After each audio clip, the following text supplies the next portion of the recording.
तो अभी तक आप लोगों ने टाटा कर्व के लुक्स तो देख ही लिए होंगे क्योंकि इसका एक्सटीरियर लुक सामने आ चुका है और 7 अगस्त को लॉन्च भी होने वाली है। लेकिन आपको बता दूं 7 अगस्त को ना खाली कर्व का ईवी वेरिएंट लॉन्च होगा। पेट्रोल और डीजल के लिए आपको थोड़ा सा और रुकना पड़ेगा। आज के वीडियो में ना भाई कुछ ऐसी चीज बताने वाला हूँ टाटा कर्व के बारे में कि आप ये वीडियो देख लोगे तो आपका दिमाग घूम जाएगा और आपका जो पिक्चर है ना कि कौन सी गाड़ी खरीदी जाए वो क्लियर हो जाएगा। वीडियो स्टार्ट करने से पहले आपको बता दूं कि देखो टाटा कर्व ना इंडिया की सबसे सस्ती पैनोरामिक सनरूफ वाली गाड़ी हो सकती है। अभी कौन सी है? अभी है XUV 3XO में AX7 वेरिएंट, इंडिया की सबसे सस्ती पैनोरामिक सनरूफ वाली गाड़ी। लेकिन कर्व आने के बाद कर्व ये खिताब जीत सकती है, कर्व इससे भी सस्ती हो सकती है। वो मैं क्यों बोल रहा हूँ, चलो आप ये आगे वीडियो देखोगे तो आपको पता चल जाएगा। दूसरी चीज़, कर्व का जो प्राइसिंग है वो क्रेटा से कम रहने वाला है। ये भी किस रीजन से मैं बोल रहा हूँ, आप जब वीडियो देखोगे तो आपको क्लियर हो जाएगा। अब देखो, अगर आप डिज़ाइन की बात करोगे, लुक्स की बात करोगे, तो टाटा कर्व ने क्रेटा सेल्टॉस को तो पीछे कर ही दिया है। जैसे डिज़ाइन हम देख रहे हैं इतनी कमाल की लग रही है। मतलब टाटा ने क्लियरली बोल दिया भैया कि इस सेगमेंट में इतनी ज़्यादा भसड़ मच चुकी थी, सारी SUVs एक ही जैसी लगती थी, तो उन्होंने कुछ डिज़ाइन में नया करा है। और ये नयापन आपकी डिज़ाइन में, इसके लुक्स में, साइड प्रोफाइल में कहीं से भी देखोगे तो आपको क्लियरली दिखेगा और बहुत ही कमाल की लग रही है, बहुत ही अच्छी लग रही है। लेकिन कस्टमर गाड़ी को तभी खरीदता है जब वो गाड़ी ना एक सही प्राइस में उसको मिलती है। तो देखो फीचर्स वगैरह तो मैं कुछ भी नहीं बताऊंगा। फीचर्स वगैरह आपको 7 तारीख को EV के पता चल जाएंगे और कुछ ही टाइम बाद पेट्रोल आ जाएगी तो उसके फीचर्स आपको पता चल जाएंगे।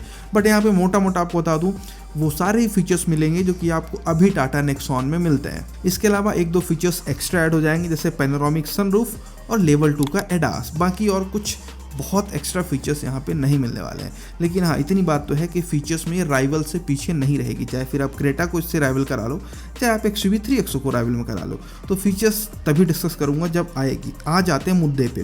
देखो पहले प्राइस की बात कर लेते हैं। मैंने क्यों बोला कि टाटा कर्व जो है क्रेटा से सस्ती हो सकती है, इसको आप इस तरीके से समझो। देखो टाटा कर्व में पेट्रोल में जो इंजन आने वाला है वो वही इंजन आएगा जो कि नेक्सॉन में आपको देखने को मिलता है। 1.2 लीटर का टर्बो पेट्रोल जो कि अच्छी खासी पावर भी निकालता है, 118 bhp की, और अच्छा खासा टॉर्क भी निकालता है। और लगभग ये वही पावर निकालता है जो कि क्रेटा वाला 1.5 लीटर का नेचुरली एस्पिरेटेड पेट्रोल निकालता है। कुल मिला के देखो जो नेक्सॉन का इंजन है वो छोटा इंजन तो है कैपेसिटी में क्रेटा के कंपैरिजन में, लेकिन पावर लगभग सेम सी ही है। यही रीजन है कि कर्व में ये इंजन भी आपको मिलेगा। अब इसका फायदा क्या होगा टाटा को? इसका सबसे बड़ा फायदा होगा प्राइस को लेकर के। कैसे होगा? देखो होता यह है कि इंजन की जितनी कैपेसिटी होती है उस हिसाब से टैक्स ब्रैकेट डिसाइड होते हैं। देखो अगर कोई भी गाड़ी 4 मीटर से बड़ी है और उसमें 1.2 लीटर से छोटा इंजन मिलता है तो उसमें टोटल टैक्स लगता है 28% का GST और 15% का सेस, मतलब टोटल टैक्स हो गया 43% का। लेकिन अगर कोई गाड़ी 4 मीटर से बड़ी है और उसमें 1.5 लीटर का इंजन मिलता है जो कि क्रेटा में आता है, तो उसमें टोटल टैक्स हो जाता है 28% GST प्लस 22% का सेस, मतलब टोटल 50%। तो यहाँ पे आप देख सकते हो टाटा कर्व में अगर 1.2 लीटर इंजन आता है नेक्सॉन वाला तो सीधा उनका जो है क्रेटा के कंपैरिजन में 7% टैक्स कम लगेगा। और यही रीज़न है कि वो क्रेटा के कंपैरिजन में थोड़ी सी प्राइस कम रख पाएंगे और पावर भी सेम ही मिल रहा है, तो कोई ऐसा मतलब चेंज भी नहीं हो रहा है। तो मैं इसीलिए बोल रहा हूँ कि कर्व की प्राइस क्रेटा के कंपैरिजन में कम होगी। यहीं पे जैसे बहुत सारे लोग बोल रहे हैं कि कर्व में यार 1.5 लीटर का टर्बो पेट्रोल आएगा।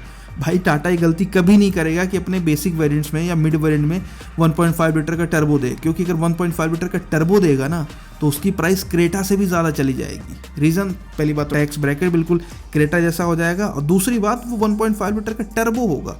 क्रेटा में नेचुरली एस्पिरेटेड आता है भाई, मतलब जो मिड वेरिएंट्स हैं इनमें। तो ये गलती तो टाटा कभी नहीं करेगा। अगर ऐसा हो भी जाता है ना तो कर्व की प्राइस सीधा 1-1.5 लाख रुपए बढ़ जाएगी और यही रीज़न है कि टाटा कभी ऐसा नहीं करेगा। इसलिए टाटा कर्व की प्राइस क्रेटा के कंपैरिजन में थोड़ी सी कम रहने वाली है। जैसे आप उम्मीद लेके चलो, अभी जो क्रेटा है 11 लाख रुपए से स्टार्ट होती है, तो कर्व की जो प्राइस है वो 10 लाख रुपए से स्टार्ट हो सकती है या फिर 9.5 लाख रुपए से स्टार्ट हो सकती है। क्रेटा में है अभी अगर आप देखो तो सबसे ज़्यादा वैल्यू फॉर मनी जो वेरिएंट माना जाता है वो है S ऑप्शनल। रीज़न ये है कि उसमें पैनोरामिक सनरूफ और सारे फीचर्स आ जाते हैं। अब वो जो वेरिएंट है मेरी सिटी भोपाल में 17 लाख रुपए या 16.5 लाख रुपए ऑन रोड पड़ता है। तो अगर यही सारे फीचर्स वाले आप कर्व मॉडल खरीदोगे ना तो आपको इजीली 16 लाख रुपए से कम में मिल जाएगा। ये मैं गारंटी के साथ बोल रहा हूँ, आप भले ही देख लेना। दूसरी चीज़ मैंने बोला कि टाटा कर्व में ना सबसे सस्ता पैनोरामिक सनरूफ आएगा। अब टाटा ऐसा क्यों करेगा? टाटा ऐसा इसलिए करेगा क्योंकि वो XUV 3XO से भी राइवल कर रहा है। इंडिया की सबसे सस्ती पैनोरामिक सनरूफ वाली गाड़ी है XUV 3XO जो कि आती है ऑन रोड देखोगे तो कुछ 14.5 या 15 लाख रुपए की पड़ती है। 14.5 मोटा मोटा पकड़ लो। तो देखो टाटा कर्व वैसे भी सनरूफ वाला गेम खेलता ही है, अपने सारे वेरिएंट में एक S एक्स वेरिएंट निकालता है जिसमें सनरूफ आता है। आपने नेक्सॉन में देखा ही होगा, जैसे एक प्योर में भी ऐसा आता है, फिर उसके बाद एडवेंचर में भी ऐसा आता है। सभी वेरिएंट में एक एस वेरिएंट दे देता है जिसमें एक अलग से 50-60 हज़ार रुपये एक्स्ट्रा लेके सनरूफ दे देता है। सेम यही गेम कर्व के साथ भी होने वाला है। वो मिड या मिड से थोड़े से नीचे वाले वेरिएंट में सनरूफ को ऐड करेगा और 50-60 हज़ार रुपये स्टैंडर्ड वेरिएंट की कंपैरिजन में बढ़ाएगा और उसको बेचेगा। इसका फ़ायदा ये होगा कि वो इंडिया की सबसे सस्ती पैनोरामिक सनरूफ वाली गाड़ी बन जाएगी, और जिनको पैनोरामिक सनरूफ चाहिए तो उनके पास एक टाटा कर्व का नया ऑप्शन भी खुल जाएगा। तो अगर आप पैनोरामिक सनरूफ के फ़ैन हो और आपको बिल्कुल बजट टाइट है, अभी XUV 300 आप देख रहे थे 12.5 लाख रुपए, तो इतनी ही प्राइस में या फिर इससे कम में आपको कर्व मिल सकती है। और कर्व एक सेगमेंट बड़ी गाड़ी है XUV 300 के कंपैरिजन में। तो ये दो चीज़ें हैं जो कि मुझे लगता है कि आपको जानना चाहिए। बाकी यार फीचर्स, प्राइसिंग वगैरह सब कुछ आने वाली है। प्राइस के बारे में यही बोलूँगा कि कर्व की प्राइसिंग आप देख लेना, 10 लाख रुपए से स्टार्ट होगी या 10.5 लाख रुपए से स्टार्ट होगी, इससे ऊपर तो नहीं जाने वाली है। कोई सा भी वेरिएंट आप देखोगे जो कि क्रेटा से कंपेयर करोगे तो सेम फीचर्स, सेम स्पेसिफिकेशन के साथ कर्व में 50-60 हज़ार रुपये कम में आपको मिल जाएगा। कुछ इसमें इन्फॉर्मेटिव लगा हो तो वीडियो को जरूर शेयर कर दो।